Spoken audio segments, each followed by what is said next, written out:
Hello student, welcome back to my YouTube channel NPS classes. I am Anjani Kumar Tiwari.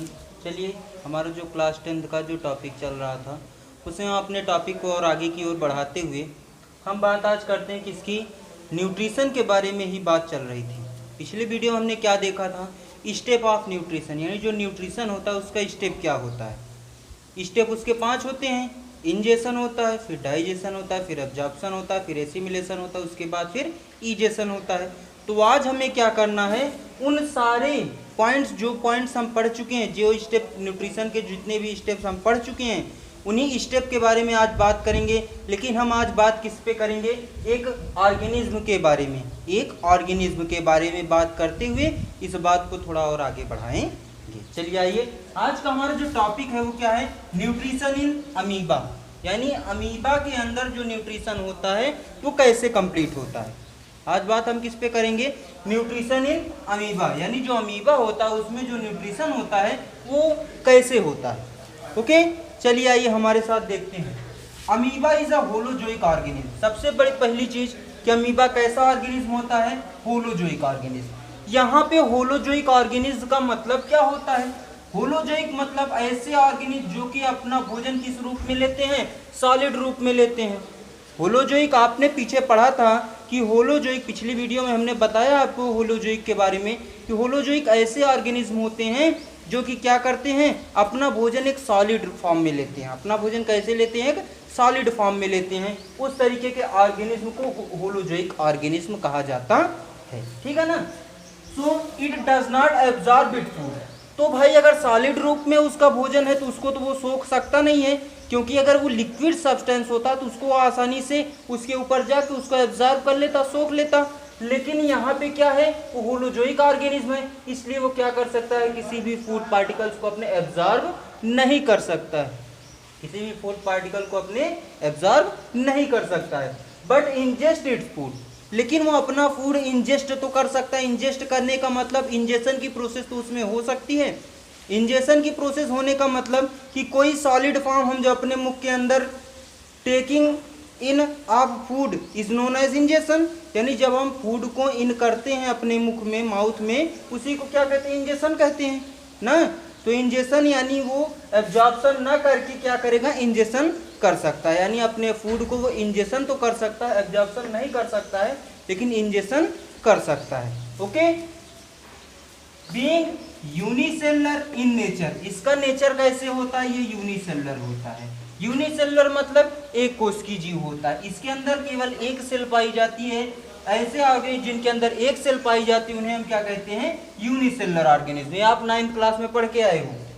The process of food capturing in amoeba is called phagocytosis. जो food capture करने की process होती है amoeba में, amoeba में जो भोजन ग्रहण करने की प्रोसेस होती है उस प्रोसेस को हम क्या कहते हैं, फैगोसाइटोसिस। उस प्रोसेस को हम क्या कहते हैं, फैगोसाइटोसिस। फाइगोसाइटोसिस का जो प्रोसेस होता है, इस प्रोसेस के अंतर्गत जो अमीबा होते हैं क्या करते हैं, अपने फूड को कैप्चर करते हैं। अब आगे क्या होता है, द टर्म फाइगोसाइटोसिस, जो फाइगोसाइटोसिस का टर्म होता है इसका मतलब क्या होता है कि किसी भी सेल को फीड करना, किसी भी सेल को खाना क्या कहलाता है, फाइगोसाइटोसिस कहलाता है। Cell feeding is called phagocytosis, यानी फाइगोसाइटोसिस जो टर्म है इसका मतलब क्या होता है, सेल फीडिंग, सेल को फीड करना। ओके, उसके बाद आगे देखते हैं, different stages of nutrition in amoeba include ingestion, digestion, absorption, assimilation and egestion.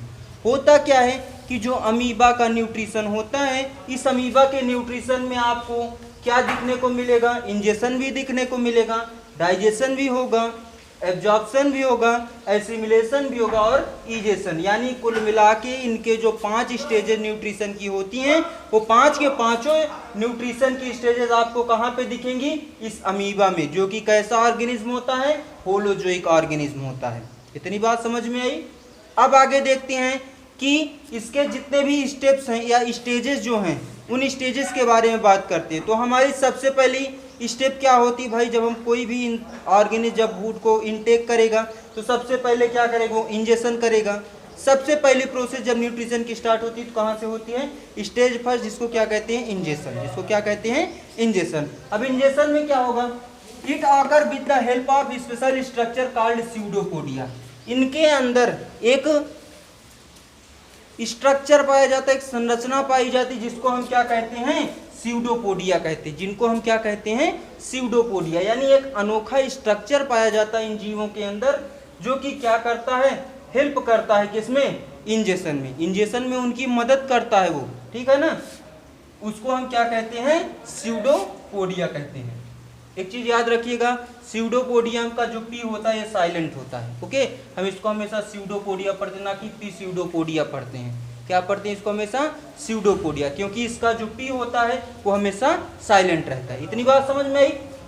अब आगे, when amoeba approaches a food particle, जब अमीबा को ये पता चलता है कि हमारे आसपास कहीं फूड पार्टिकल है, हमारे आसपास कहीं भोजन का पार्टिकल है, तो वो तुरंत क्या करता है, it send out pseudopodia around the food particle.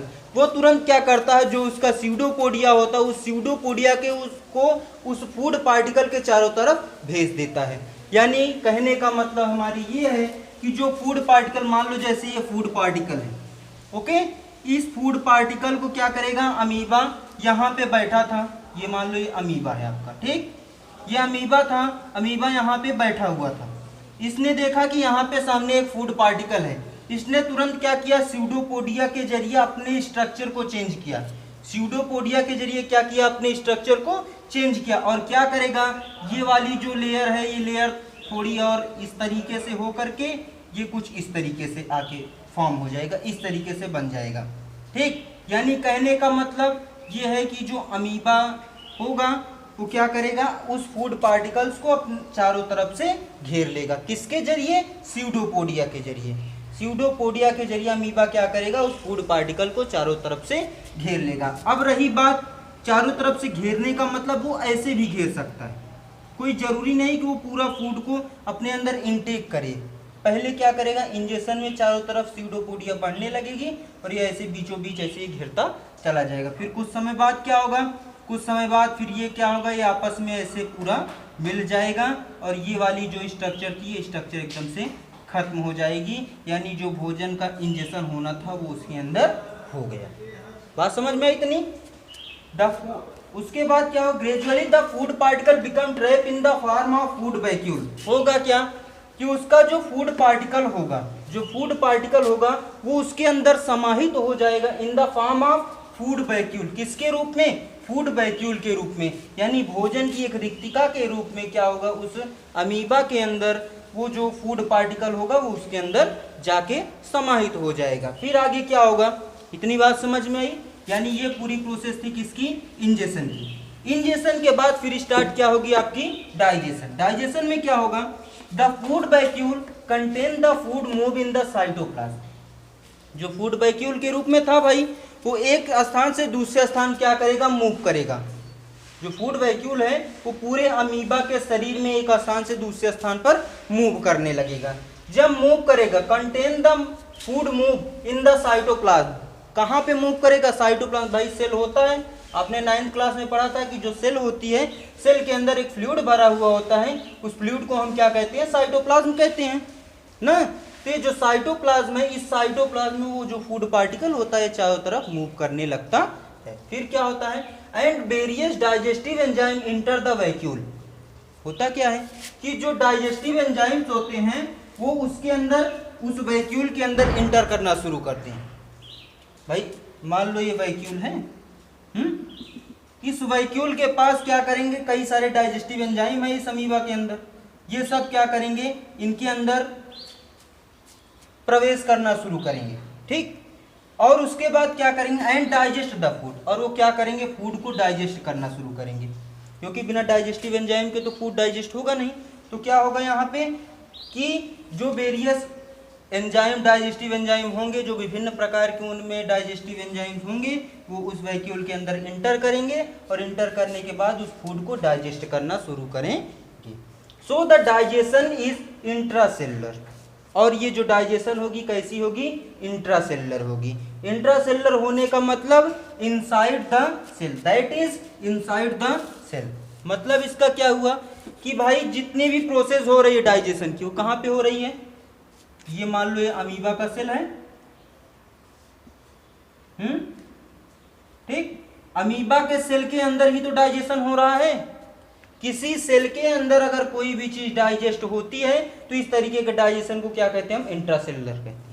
इस तरीके के डाइजेशन क्या कहते हैं, इंट्रासेलुलर कहते हैं। ओके, इंट्रासेलुलर मतलब इनसाइड द सेल। इंट्रासेलुलर का मतलब क्या होता है, इनसाइड द सेल, यानी सेल के भीतर डाइजेशन हो रहा है, इसलिए so the digestion is intracellular. इसलिए जो डाइजेशन है कैसा है, इंट्रासेलुलर है। इतनी बात समझ में आई, इसको राइट डाउन करिए, फिर आगे बताते हैं हम। डाइजेशन के बाद अगला जो टॉपिक होगा वो होगा एब्जॉर्प्शन, फिर एसिमिलेशन, फिर इजेशन।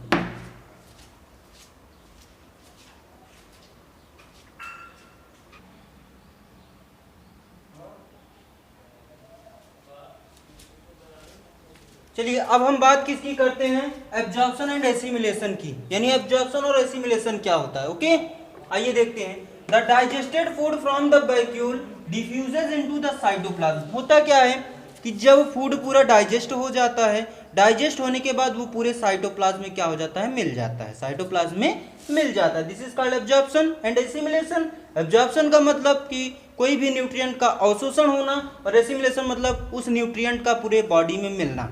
ठीक, तो यहाँ पे क्या हुआ, फूड डाइजेस्ट भी हो गया, वैक्यूल डिफ्यूज वैक्यूल खत्म हो गया, और जो साइटोप्लाज्म में था वो सारा साइटोप्लाज्म में मिल गया। There is no complex system like higher organism. जैसे हायर ऑर्गेनिज्म जो बड़े जीव होते हैं उनमें ये प्रोसेस एसिमिलेशन एब्जॉर्प्शन की किसी अन्य तरीके से होती है। जैसे कभी आप आगे ह्यूमन न्यूट्रिशन पढ़ोगे या ह्यूमन डाइजेस्टिव सिस्टम पढ़ोगे, उसमें एब्जॉर्प्शन एसिमिलेशन अलग अलग चीजें होंगी, उनमें आप ये जानोगे कि एब्जॉर्प्शन और एसिमिलेशन कैसे होता है। ठीक है ना, तो हायर एनिमल्स में सबसे ज्यादा हायर तो हम ही लोग हैं, क्योंकि हम लोग से जटिल जीव कोई इस दुनिया में, पूरी दुनिया में नहीं है, क्योंकि सबसे ज्यादा हायर जीवों में अगर आते हैं तो ऑर्गेनिज्म में आते हैं तो हम लोग आते हैं। ओके, जो मैन होता है, ह्यूमन होता है, ये पूरे ऑर्गेनिज्म पूरे वर्ल्ड में, यानी इस पूरे यूनिवर्स में अगर सबसे कॉम्प्लेक्स ऑर्गेनिज्म की बात होगी तो ह्यूमन है।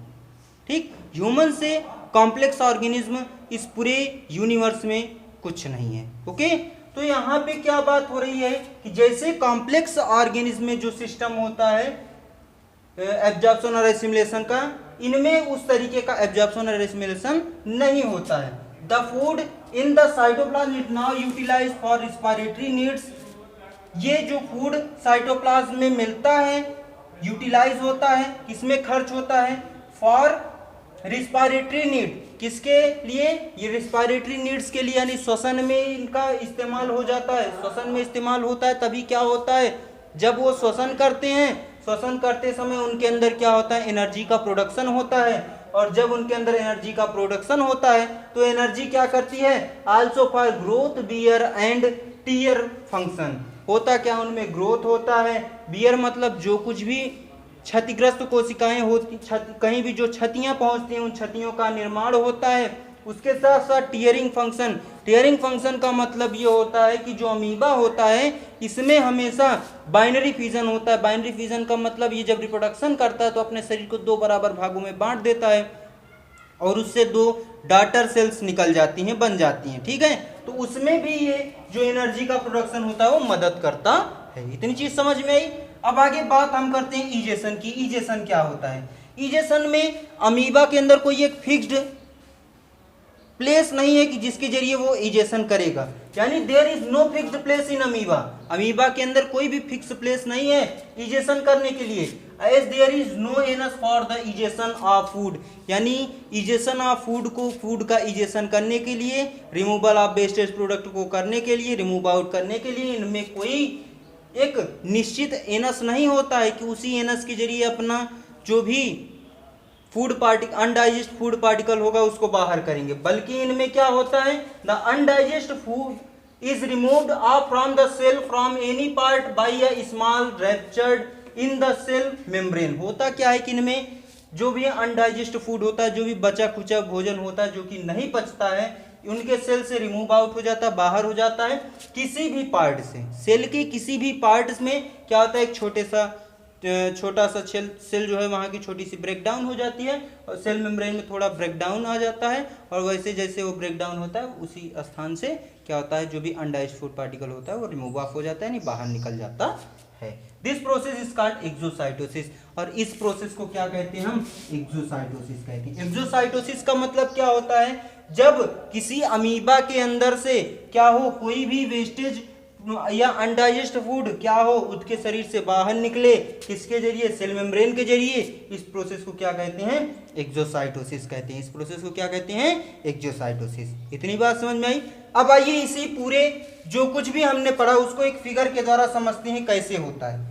सबसे पहले क्या होता है, एक अमीबा होता है, उसको फूड पार्टिकल दिखाई दिया, वो तुरंत उसकी तरफ बढ़ा, क्या किया, उसके अंदर स्यूडोपोडिया पाया जाता है। वो स्यूडोपोडिया क्या करता है, उस भोजन को चारों तरफ से धीरे धीरे कहता है कि घेरना चाहिए भाई, तभी हमारे अंदर भोजन जाएगा। वो क्या करता है, धीरे धीरे घेरना शुरू करता है। यहाँ पे आपको दिख रहा होगा कि अभी हल्का सा स्पेस है और बाकी चारों तरफ से घेर चुका है। उसके अगले स्टेज में क्या देखोगे कि पूरा जो फूड पार्टिकल था वो सीधा एक फूड वैक्यूल के रूप में आ गया है, और वो कहाँ पे चला गया, अमीबा के अंदर। फिर क्या हुआ, वहां पे एंजाइम्स मिले, एंजाइम्स के मिलने के बाद वो भोजन डाइजेस्ट हो गया, और डाइजेस्ट होने के बाद जो बचा कुचा पदार्थ था वो इजेशन हो गया, उनका इजेशन हो गया।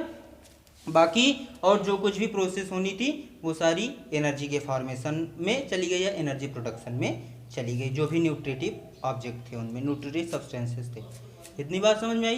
तो ये था आपका जो टॉपिक क्या था, न्यूट्रिशन इन अमीबा। तो यहाँ पे आपका जो न्यूट्रिशन इन अमीबा होता है वो खत्म होता है, ठीक है ना।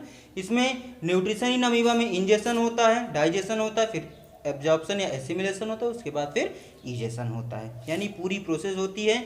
जो प्रोसेस एक कॉम्प्लेक्स ऑर्गेनिज्म में होती है वो सारी प्रोसेस इसके अंदर भी होती है। बस यही है कि उनका कुछ अलग तरीका होता है, इनका कुछ अलग तरीका है, बस यही इतना अंतर होता है। ओके, तो अगर आपको इस वीडियो में कोई चीज़ समझ में ना आई हो कमेंट बॉक्स में टाइप जरूर करिएगा। उसके साथ साथ अगर वीडियो अच्छी लगी हो तो लाइक जरूर करिएगा, वीडियो ज़्यादा से ज़्यादा शेयर भी करिएगा। उसके साथ अगर चैनल पर नए हो सब्सक्राइब जरूर करिएगा। Thank you class.